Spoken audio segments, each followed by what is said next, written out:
Boker Tov. Today's daf is Daf Samach Gimel in Nidrim, as we learn for Elias Neshama, for my great grandmother Chana Bas Yehuda, and for Irving's father Menachem Mendel Alter, whose yard sites are today. Elias Neshama for them. So yesterday on Samach Beis and Beis, the Mishnah had said that they had a machlokas, the second part of the Mishnah. If a man makes a neder, he's not going to eat a certain thing until the rains come. What does that mean?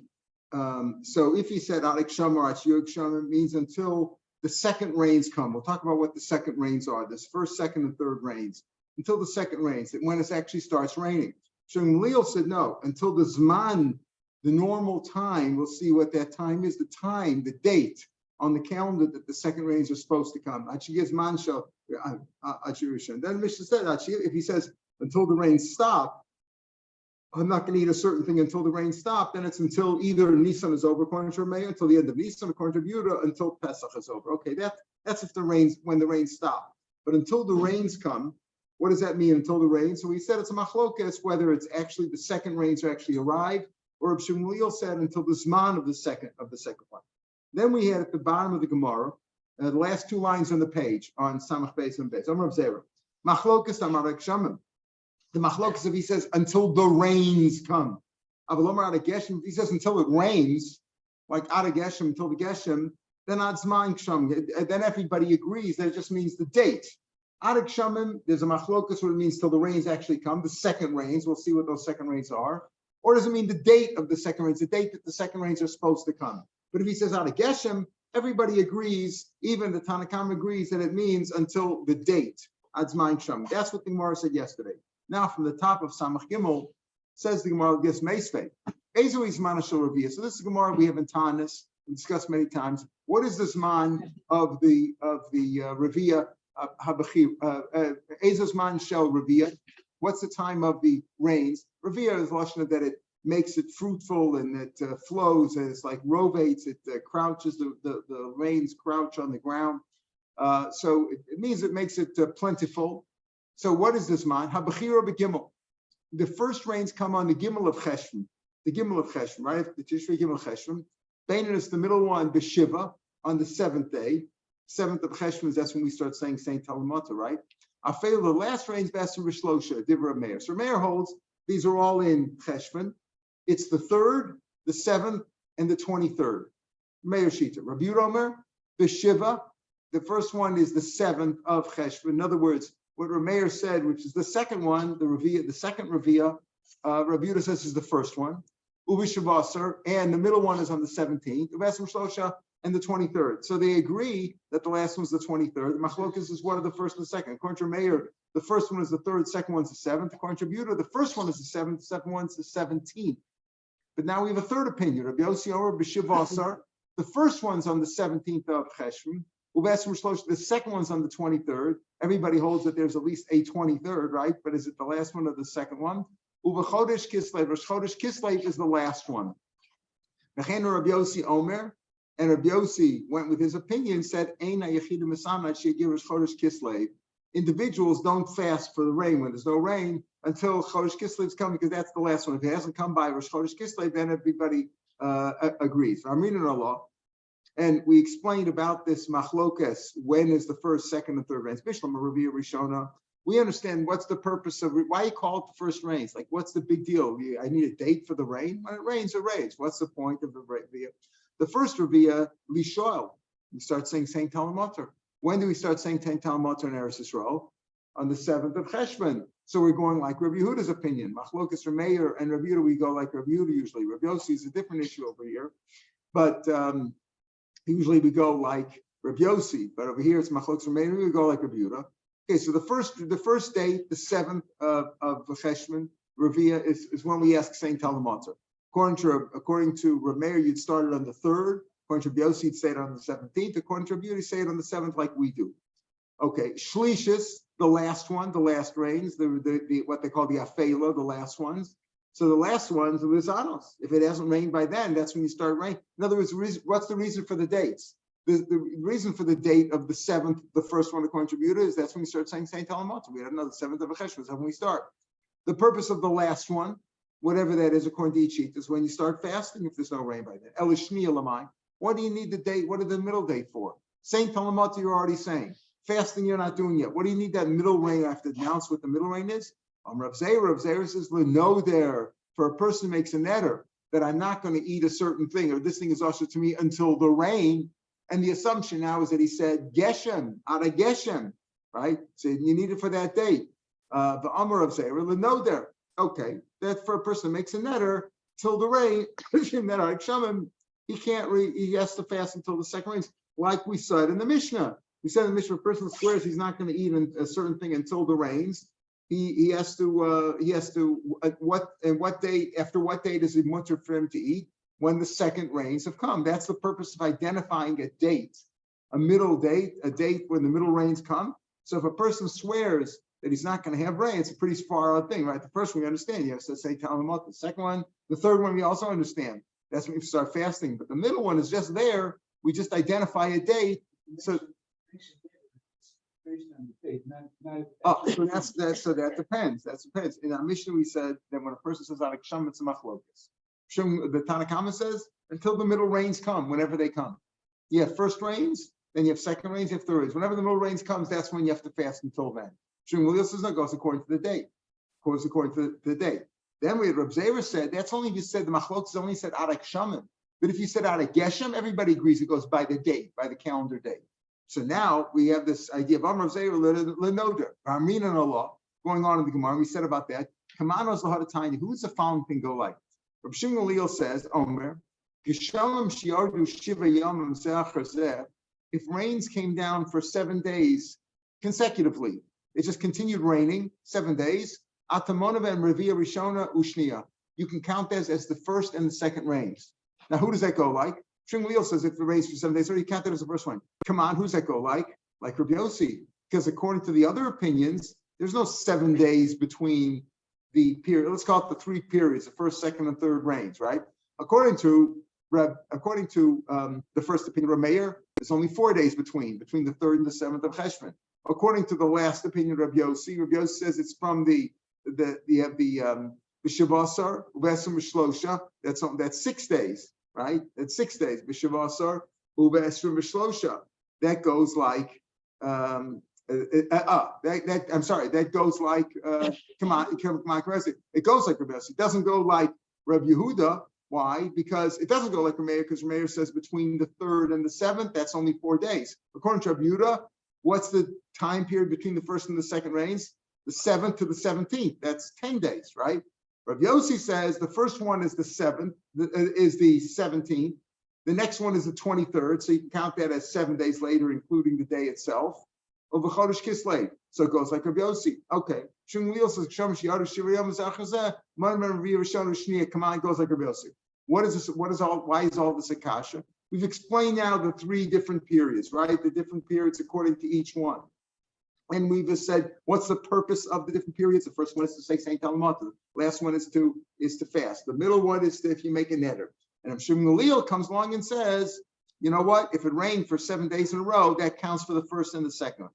Okay, that goes like Rabbi Yossi's opinion, that there's only 7 days between the first and the second. According to the first opinion, Rav Meir holds there's only 4 days. According to Rabbi Yehuda, there's 10 days between the first and the second, between the 7th and the 17th. Okay, why is all this a kasha? Says the Gemara. Now take a look at the Ran. Take a look at the Ran. Right before the lines get wide for the first time, not the widest lines, and the left side. Rav Shimon Leo, two lines before the lines get a little bit wide, okay, on the left side. Rav Shimon Leo, the render Bonicum, he's some Lididi, located in the Benor Birishishamim, Cloud. Rav Shimon Leo said, like you said before, Moshe, that you go according to the date, right? You go according to the date. When you make a neder, go according to the date. The middle rain is the middle rain. According to Rav Yossi, what date is that? The middle rain is the 23rd. Okay. I don't care about when it actually rains. I just go, you make an eddy, you look at the actual date. The date is the middle date. Ella Bismanan, you go according to the date when it's supposed to come. You the rabbis who say, you say it's got to actually rain, that's when the neder is over.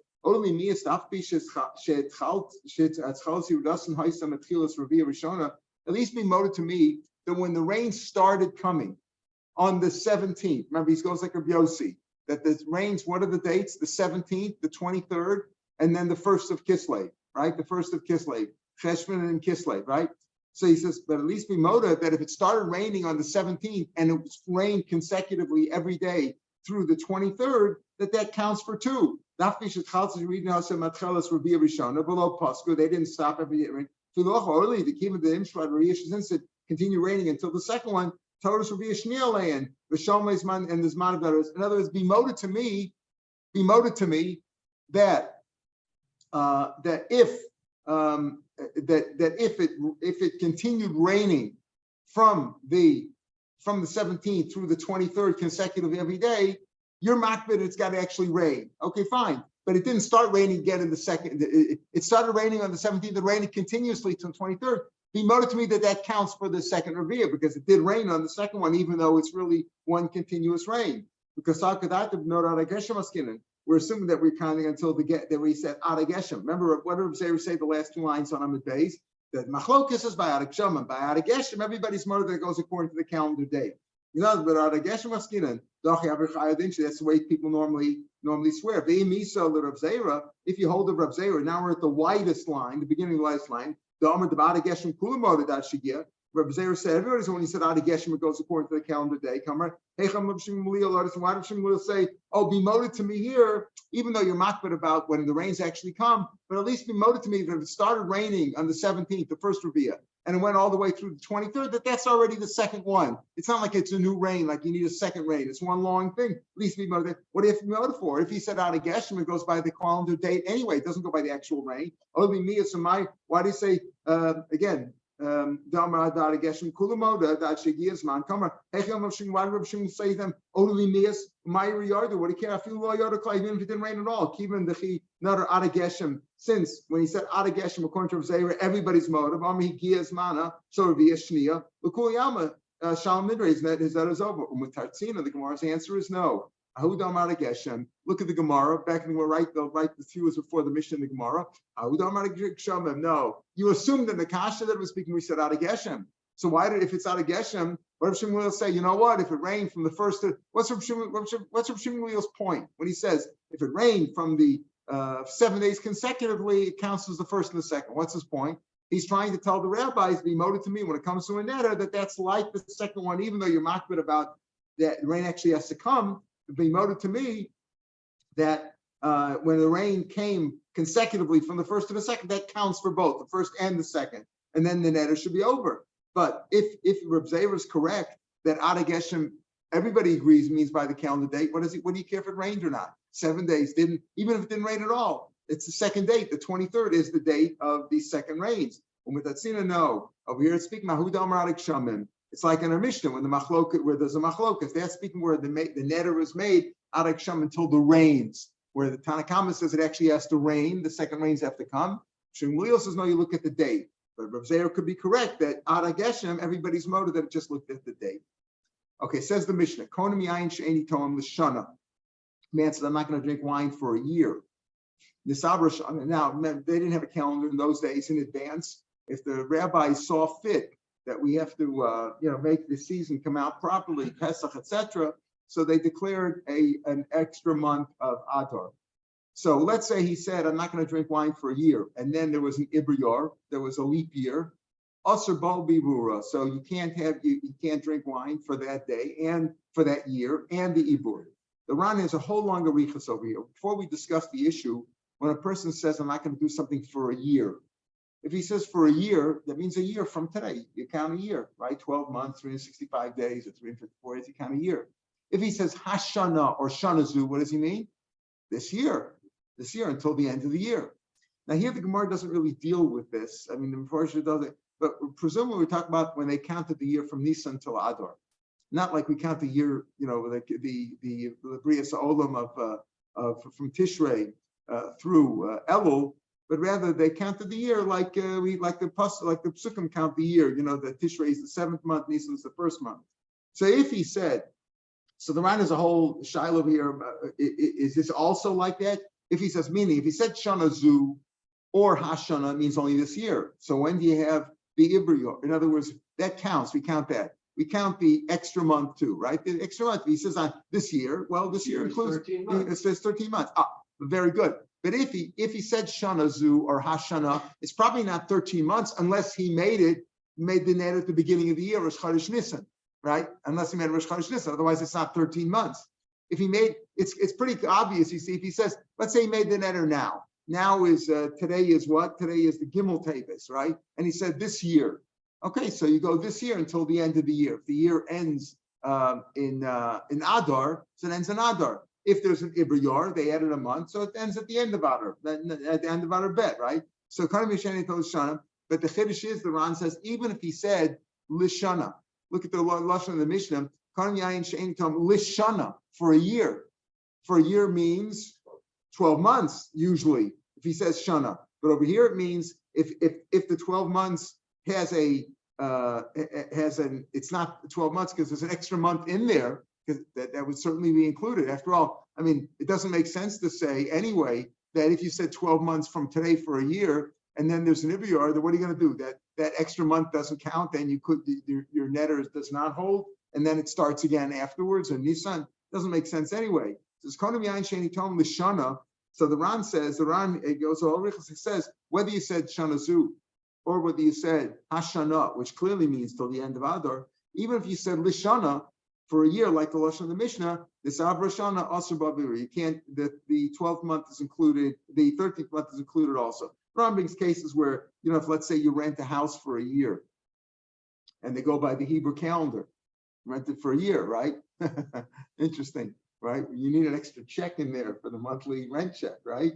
But usually if he made a price for the year, and there's an extra month in there, that's it. That's part of the year. The tenant gets the extra month, right? Today, you would do it. You would be, because we have a calendar, so if somebody went by the Hebrew calendar, a lot of places they go by the Hebrew calendar. I don't know, in Meir Sharm, I don't know what they do. We used to hire those girls from Meir Sharm. They didn't know the January, February. They had no clue. They know in the summer it's Av, and in the winter it's Cheshvan. They didn't know. So if they rent, there's an extra month in there. You got to pay for each month. If they give them head checks. Yeah. So they usually list it. They used it, and they usually say from January to this, or they have the exact dates. But if they use the Hebrew dates, let's say use the Hebrew calendar on it, and there was an extra month in there, it probably would demand an extra month of rent today, because today you have a contract. But in general, the Gemara's case was, I'm renting it for a year. In the middle of the year, it turns out there's an extra month in there. Well, the tenant gets the extra month. That's a year, right? That's the year. It's not like Avelis where Avelis, the yard site does go by that way, right? But in terms of, you say Kaddish only for 11 months. So sometimes there's a 2-month gap. 11 months, Avelis, 12 months, yard site 13. Right, the yard site 13 months, right? 12 months of Avelis, right? You don't have Avelis for 13 months because Avelis' rules. The rules of Avelis is different. Avelis is 12 months. Kaddish is 11 months. Those are Amin Hugin, But the yard site goes by the full year. Okay, so that's what the Mishnah says. Let's say he says Ad Rosh Adar. Let's say he says I'm not going to have any meat until Rosh Chodesh Adar. Okay, which Rosh Chodesh Adar is it? The first one or the second one? So he says Ad Rosh Adar Rishon till the first Adar. Ad Sof Adar, if it means the Adar, Ad Sof Adar Rishon. It's also Ad Sof Adar Rishon. You notice on the side that there's a sheet that it's Sheni. The Ran also brings that down, and you go through. But the Pashup shot is, it's a little bit hard to understand. It's like you consider one big Adar. But the Pashup shot in the Mishnah, most of the Iker Girsa is the way we have it. That if he says, I'm not going to eat, I'm not going to do something, or I'm not going to eat something until Rosh Chodesh Adar, means Adar Rishon. And just the end Adar means the end Adar Sheni. So the Gemara says right away, Al Mustamad Adar Kamar Rishon. Means when you say Adar in general, and there's two Adars, which one do you mean? The first one or the second one? There's two others. Now we know you should be specific, right? You're right. If you're writing a ksuba today or a get or something or a document of some sort, you're right. Adar Rishon, Adar Sheni, you're right. Adar Aleph, Adar Bez, you do it. But let's say you didn't say it. You said Stam Adar. Which one does it refer to? So the Mishnah said, if you said until Rosh Adar, means the first one. So the Gemara says that means Al Mustamad Adar Kamar Rishon. Leim Masis Rav Yehuda below. So Achar Mishnah goes to Rav Yehuda, and not like Rav Meir did Tanya, because we saw in a brisa a machlokus about that. Adar Rishon and Adar Rishon Kosev Adar Rishon. If it's Adar Rishon, you write Adar Rishon. Adar Sheni because of Adar Stam. Rav Meir. Meir holds that if there's two Adars, if you write Adar Stam, that means the second one. For the first one, if it's Adar Rishon, you should write Rishon. If you wrote Adar Stam, it means the second one. That's not like our Mishnah. Rav Yehuda says, no, Adar Rishon Kosev Stam. The first one you write Adar. Adar Sheni Kosev Tinyayon. The second one, Tanayan is like Tinyana, like Tinyan. Huh? Tinyin or Tinyan. It's like Shani, right? Shani, like Tanayan. The second one. So Adar Rishon you write Stam, according to Rav Yehuda, and Adar Sheni you write Tanayan or Tinyan, the second one. So what do you see? Our Mishnah goes like Rav Yehuda.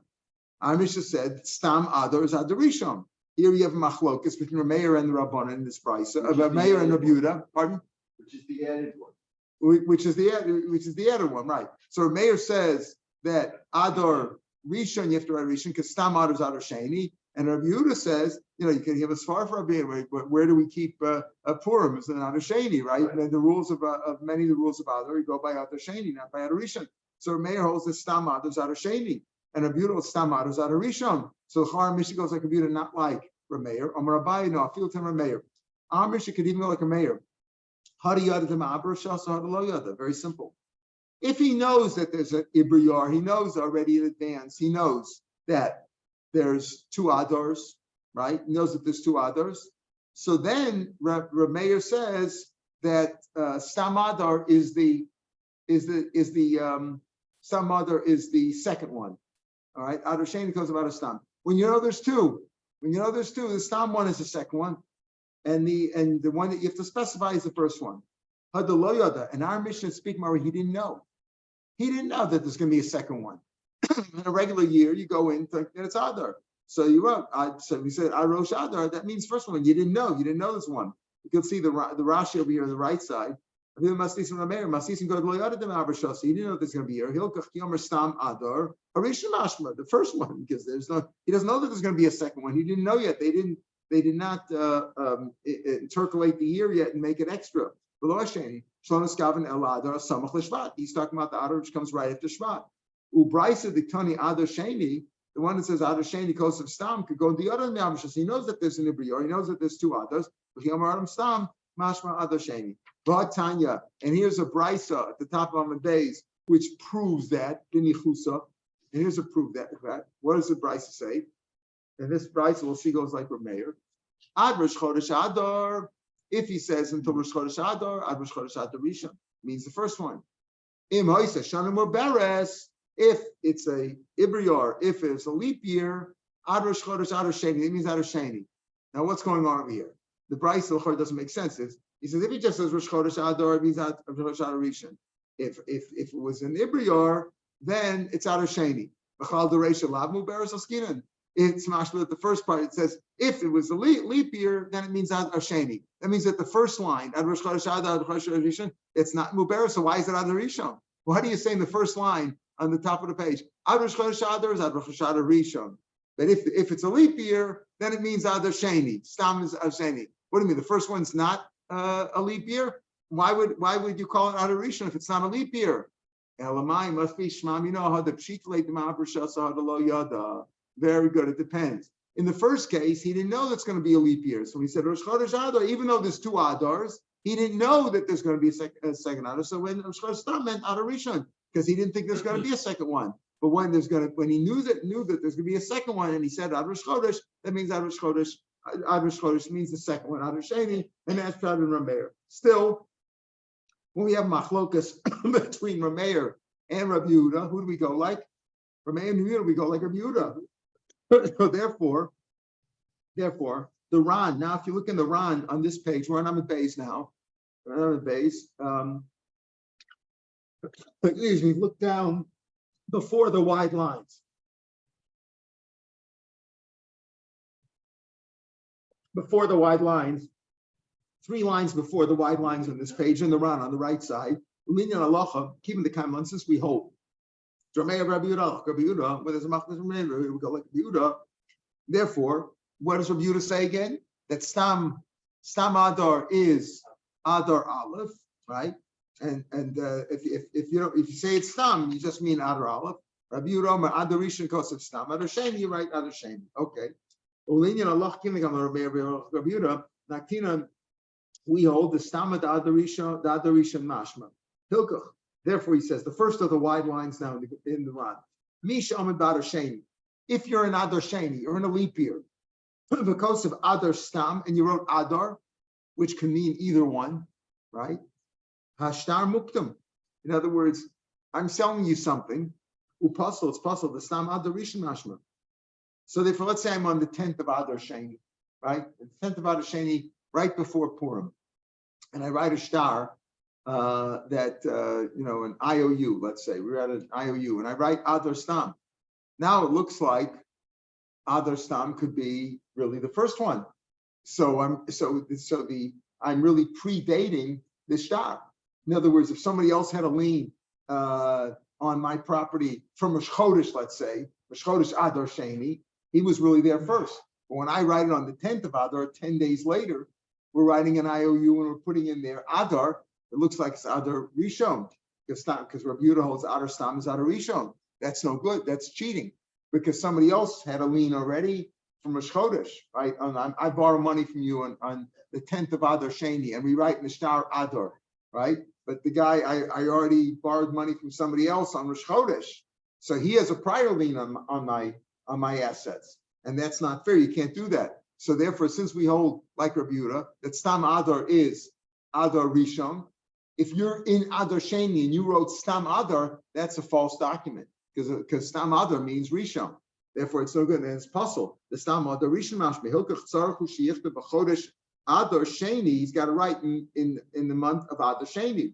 U'B'Adar Rishon Kosef Stam. Bein the Git Bein Mishtaris, whether it's a star, whether it's a business transaction, or whether it's a get. And when the get, there's also enough community. Remember, why do we have a get? Why do we have Zman in a get? Why do we have Zman in a get?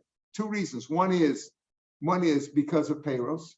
Let's say she has property, Nechsei Mulud, and he writes the star with no date in it. So later on, he'll say, oh, okay, the get was 6-7 months later, or even a month later in the case of Adar, right? A month later, and he wants the crop of the, until they got divorced, he's entitled to have the crop. Or if Chas v'Chili, she committed adultery, and he's trying to cover up for her. We'll talk about Basachosu in a minute, because maybe he's married to his niece, and his Rahmanas on her, and because it looks like him, his same family. So he's married to his niece, and she commits adultery. He'll give her a get with no date on it, right? It's what the reasons are, right? He'll give her a get with no date on it, so she can claim that she was divorced before the adultery took place, but really she was Mazana, right? So that's the reason the rabbi said, no, put a date in there. You need a date in a get. So with the date to get, you have to have the correct date. Put a false date in there. If you're in Adar Sheni and you wrote Adar Stam, that's a false date, because it looks like Adar Rishon. It's like if you're in Adar and you wrote the date of Shvat. You can't do that. It's a fake. It's a false thing. Okay. Says the Mishnah. This is the last Mishnah in the parak, but it's also there's no Gemara, so it really ends off the parak. As you see, this long Mishnah. Review Omer. Rabbi Yehuda said, now, I want you to look back for a second at the Mishnah on Samach that we started the parak with. And the Mishnah over there said that if you make a neder, let's say you're not going to drink wine until Pesach, it means what? Out of Pesach means out of Pesach until Pesach begins. You're going to have to drink Arba Kosos, so it just means until Pesach begins. It means you could drink the 4 kosas Leil Seder. Ad Sheyeh, if he says Ad Sheyeh, then it's also Ad Sheh until Pesach is over. Means until the whole Pesach will be there. Then we had then it was a machlokus about Pnei, but Achi means the whole thing. Here, Rabbi Yehuda seems to give another opinion. Rabbi Yehuda Omer, Konim Yain Sheni Tom, he says not going to have wine Ad Sheyeh Pesach. Before we learn Ad Sheyeh Pesach means until Pesach is over. Rabbi Yehuda says no, it just means Eino Aser Ella. The gear says Ad Sheyeh Pesach Eino Aser Ella Ad Leila Pesach. He only meant when he said Ad Sheyeh Pesach, he didn't mean to forbid himself wine on Leila Seder. Leila Seder, everybody has to drink wine. Right, so Elad Leila Pesach. Elad Shah Shederach. He only meant to include as long as Gavin said Elad Leila Al Pesach Ad Shah Shederach Bnei Adam Lishtos Yain. People usually drink wine on Leila Seder. Everybody drinks wine on Leila Seder. That's what he meant. Even though it's at Shachiyeh. So the Ran brings down. So is this a machlokus with the Mishnah on Samach? Before in Samach we said Sheyeh Pesach means until Pesach is over, until the last day of Pesach. It's the 7th day of Achron Shel Pesach. Here, Rabbi Yehuda is different. So some rabbis want to say No, the Rabbi is not arguing with them. There, he wasn't talking about wine.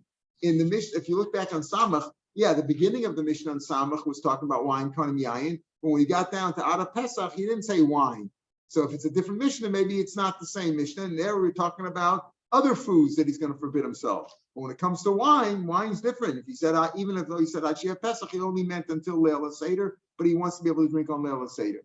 That's how some will learn. However, the Ran brings down from the Ramban that that's not the accepted shot, that the halacha is not like this because Rav Yehuda is really going against the Mishnah on Samach. Rav Yehuda is a Shitas Yachid, and the Mishnah on 4 was a Stam Mishnah, so we go like that Mishnah. And when he said, I'm not going to drink wine, Achia Pesach, mean until Pesach is over. And he can't drink wine on Leila Seder, which is a problem, right? He's not going to have the mitzvah. Okay. So Rav Yehuda says it means only till Leila Seder. You could drink wine on Leila Seder, but the Mishnah back in Samach said otherwise. Let's say he said, I'm not going to eat any meat until the tzom. The tzom is what tzom are we talking about? The tzom is Yom Kippur. Now, here it's a bigger chiddush because he says, Ad tzom, Eino Asr Elad Leila Tzom, until the day before, meaning when do we have a big meal? On Erev Yom Kippur. That's when you have the Suda Mafsekes, you have a big meal. That's when people generally eat meat. So when he said Ad She'etzom, he didn't mean until Yom Kippur, which would forbid him to eat on Erev Yom Kippur. He meant only until Erev Yom Kippur. That's a bigger chiddush. Not She'e Pesach until, before you can say She'e Pesach means I meant Ad Pesach. Okay, when Pesach starts, Leil Seder, you're going to have the wine. When he said, I'm not going to eat meat Ad Tzom, so you think until Yom Kippur. No, it means even until Erev Yom Kippur. I say the day before Yom Kippur. So he only meant until the time that Basar. Now that's Rav Yehuda. So Rav Yehuda says two things over here, both chidushim, right? You can't. You're only also. It's a kula, right? It's a kula. Even though he said out of Pesach, he doesn't mean. Even though he said Achia Pesach, he doesn't mean to include any part of Pesach.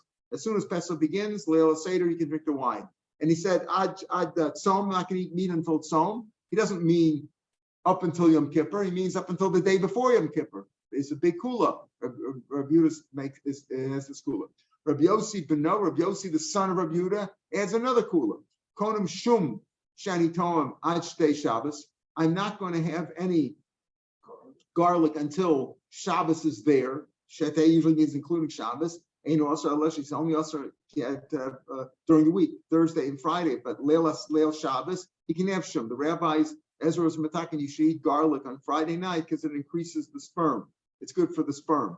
So he says, even there, when he says, I'm not going to have any garlic through Shabbos, he didn't mean through Shabbos. That's a good word. Ad Shetei is like through Shabbos. He meant up until Shabbos begins. So he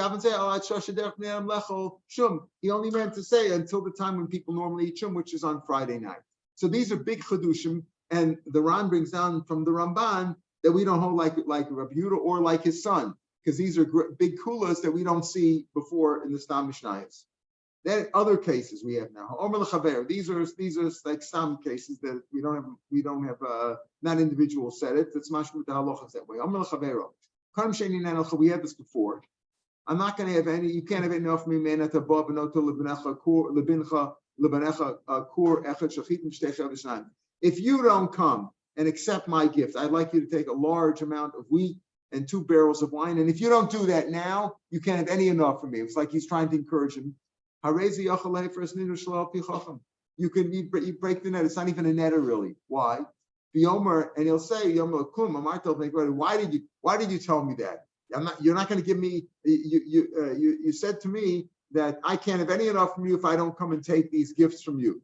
You meant it for my covenant. Well, zehu kvodi. My covenant is not accepted. In other words, it's not even a netter that has to be broken.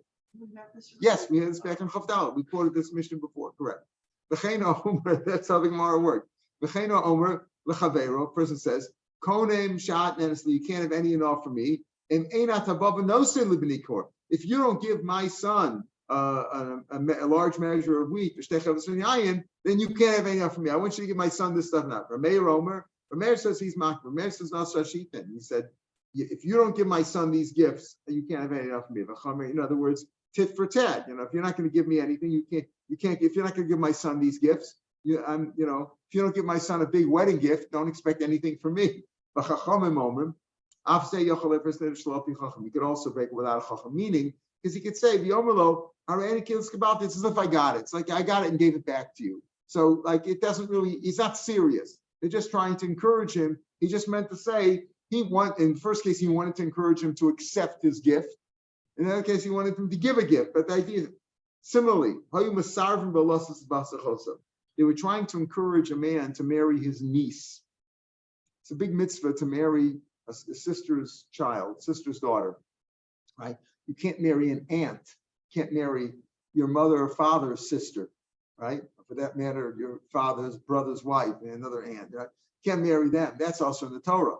But it's a mitzvah to marry your niece. Why? So the Gemara in Yevamos there says, because to fulfill the pasuk, and no says Ba'asachoso, the pasuk says, "Az tikr b'Hashem yana." When you do such a great mitzvah, the pasuk is over there, "Umibsarcha lo tisalim," and from your own flesh and blood, don't turn away. Meaning, she needs to get married. You should marry your niece. Nothing wrong with marrying your niece. People did that. So it's not common today, but you could marry your niece.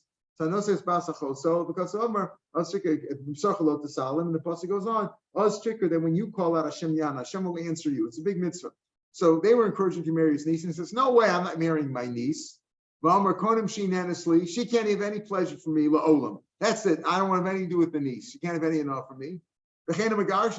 Man's divorcing his wife, and he's afraid that they'll talk him back into keeping his wife. This wife can never have enough for me. In other words, he wants to make sure that the separation is permanent. They can have enough. He really meant to say, "I don't want to marry them." That's what he meant to say. And when they encouraged him to marry his niece and he was refusing, he was really saying, "I'm not going to marry her. And there's no way I'm marrying you." He didn't really mean to say, "I'm not going to get together for a Thanksgiving dinner," or "they're not going to come over for Yom Tov," or something like that. He didn't mean she can't have enough for me. He just meant to say, "No way she can't have any enough for me," because they were encouraging him to do that. So it's obvious that he didn't really mean she can't have enough for me. In the case of the wife divorcing, he just want to make sure that he doesn't stay married to her. So again, you don't even have to come on to. You could break that by saying Kilas Kabalti. That's what he meant. We know that's what he meant, because since they were pushing him and they were urging him to marry the niece or to divorce the wife, and he said no, he just wanted to make sure he was encouraging himself to stay away from her. That's all he was trying to say, that shouldn't be married. Let's say the Chavero Shiach, again, he was encouraging his friend. To Reuben said to Shimon, "Please eat with me." I'm not going to come into your house. I'm not going to taste a drop of cold water, right? If you don't come to my house, right? I want you to come over for a meal. I'm inviting you for a Shabbos meal. And if you don't come for the meal, you always refuse. You always have an excuse. I'm telling you right now, you should never come into my house. You're not going to give you a drop of water, nothing. He's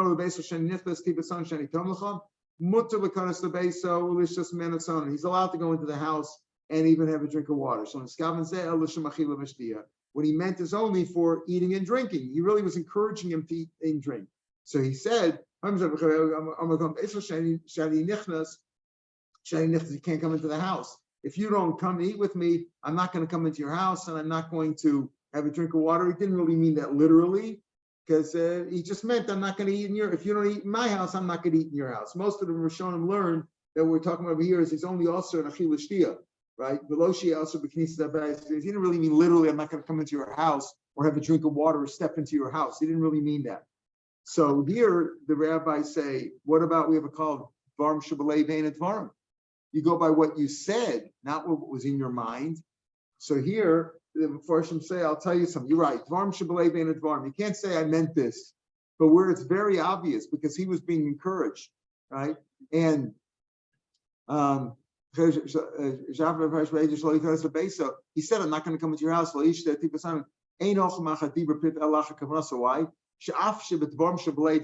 Even though we don't count what's in your mind, what you meant.